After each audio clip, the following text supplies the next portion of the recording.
амьдрал хатуу юм аа. Бизнес их чи угаасаа хатуу байдаг. Бүх юмаа золиослоо зүтгэхгүй юм бол угаасаа амжилтанд хүрэхгүй. Гэт иймэрхүү хатуу үзлэр би өнөөдөр бизнесээ босгосон бол яг л тэр байдалтайгаар амьдарч байгаа. Тэ? Үнэхээр хатуу гэж итгэж байгаа бол хатуу л юм. Үнэхээр бизнесээ амжилттай болгоё гэвэл би бүх юмаа золиослох хэрэгтэй гэж бодож нэг мэтгэд бүх юмаа золиослоо. Харилцаа, гэр бүл, эрүүл мэнд тийм ээ. Тэгэхээр энэ юмаа эргэж харах, зогсолт их боломжийг өөртөө бий болгоод тэгээд цоошин мэдээлэл, цоошин мэдрэмж, цоошин бодлуудыг оруулж ирэхэд өөрийгөө тасалж болох учиртай. Гэхдээ энийг засалт хийхээс нааш боломжгүй байхгүй. Яа гэвэл завгүй амьдралынхаа цикл төрчихсөн байна. Тэ би зогсчвол бүх юм орчно гэж бодоод байгаа. Тэр цикл дотор ямар ч шинийг оруулах орон зай байхгүй. Шинэ мэдээлэл орж ирэхэд тарих шууд төгшөд.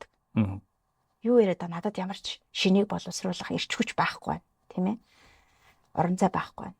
Тэгэд хуучнараа давтаад ингээ явж байгаа цагт дахиад бодол маань дандаа юм амиа арах цаахал болчихж байгаа хөө. Энийг яаж давах вэ? Яах вэ? Яаж давах вэ? Тэ? Энийг шийдэл нь юу авах вэ гэд зогсоод ухамсартайгаар сонголт хийх боломж байхгүй байдаг. Тэгэл нэг мэдгээд амжилтын ханаас зүтгээд байгаа юм шиг боловч нэг л газраа ирэх.